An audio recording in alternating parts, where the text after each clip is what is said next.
ओम शांति। आध्यात्मिक विश्वविद्यालय द्वारा प्रस्तुत भागवत।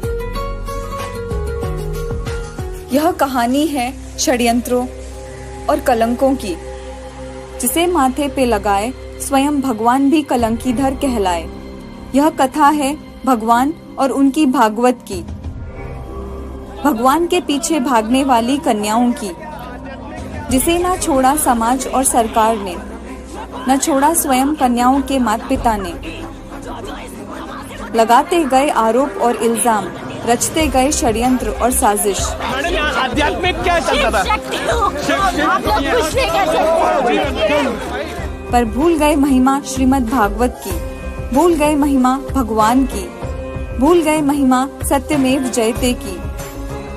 महिमा है श्रीमद् भागवत की, जो यादें हैं वर्तमान समय की।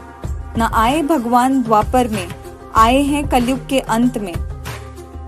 जिसने पहचाना भगवान को, उसी ने बनाया भागवत को, और जिसने ना पहचाना भगवान को, उसी ने कलंकीधर बनाया भगवान को। जानो असली भागवत को, पहचानो असली भगवान को। जैसे असली हीरा कोयले के खान में मिलता है, वैसे ही कलयुग में आए भगवान की असली पहचान कलंक लगने पर मिलती है।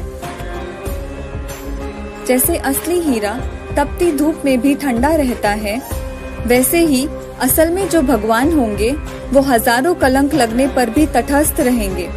जैसे बाबा वीरेंद्र देव दीक्षित और उनके द्वारा स्थापित आध्यात्मिक विश्वविद्यालय सन 1976 से अब तक ब्रह्मा कुमारियों, समाज तथा सरकार द्वारा हो रहे लगातार हमलों के बाद भी तटस्थ है। और आश्चर्य की बात यह है कि आध्यात्मिक परिवार के सदस्यों की संख्या दिन प्रतिदिन बढ़ती ही जा रही है।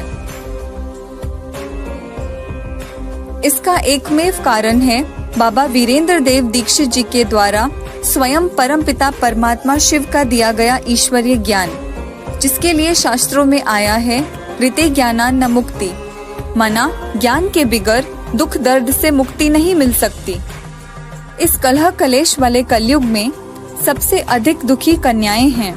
आज की दुनिया में समाज एवं सरकार के साथ माँ बाप भी कन्याओं की पवित्रता के दुश्मन बन गए हैं। जिस भारत देश में कन्या माताएं अपनी पवित्रता की सुरक्षा के लिए जौहर किया करती थी, उसी भारत में आज कन्या माताओं की पवित्रता का व्यापार हो रहा है। इससे बड़ा अधर्म और किसे कहेंगे। भगवान ने तो गीता में वचन दिया है, जब जब धर्म की ग्लानि होगी, अधर्म बढ़ेगा, तब तब मैं अवतरित होता हूँ। अब स्वयं भगवान गुप्त रूप में गौपाल बनकर कन्या माताओं की पवित्रता की रक्षा कर रहे हैं। जो कन्या माताएं इस कलयुग के व्यभिचार से अपनी पवित्रता की रक्षा करना चाहती हैं, वही भागती हैं। परंतु पवित्रता के दुश्मन भगवान पर ही कलंक लगाते हैं। टीवी, न्यूज़पेपर, इंटरनेट में भगवान की ग्लानि करते हैं। नए नए षड्यंत्र रचकर लगातार आध्यात्मिक विश्वविद्यालय पर आक्रमण करते हैं।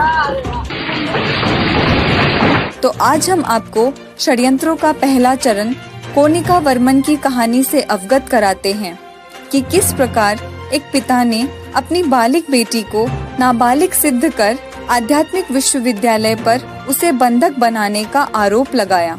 अहमदाबाद के इनकम टैक्स वकील दशरथ ए पटेल के नेतृत्व में 10 लोगों ने एक विरोधी समूह बना लिया और आध्यात्मिक विद्यालय के अस्तित्व को जड़ से मिटाने का सोचा समझा षड्यंत्र रचा।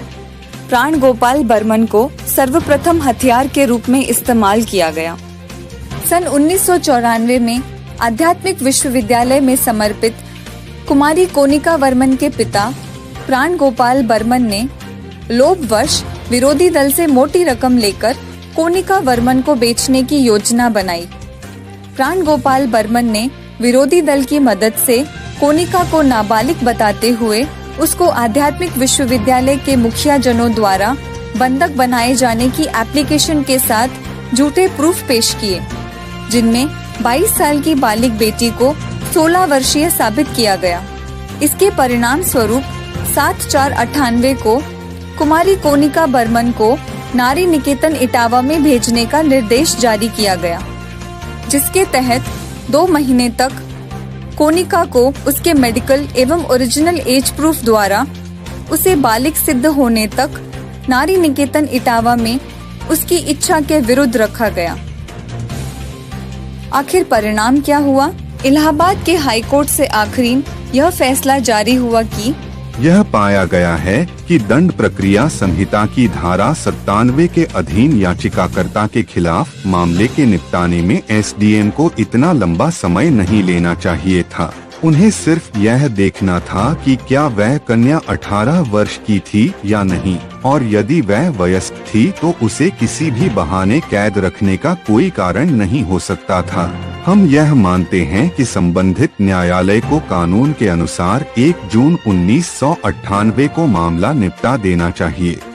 हाईकोर्ट के इस फैसले के तहत कुमारी कोनिका को दिनांक 1/6/98 को नारी निकेतन से रिहा कर दिया गया।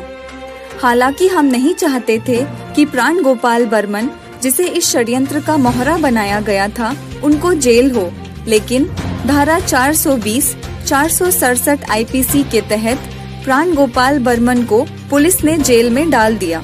इस प्रकार झूठ अपनी कितनी भी तनबल, धनबल, जनबल की ताकत लगा ले, लेकिन जीत तो सत्य की ही होती है, और अंततः विरोधियों का पहला षड्यंत्र विफल हुआ।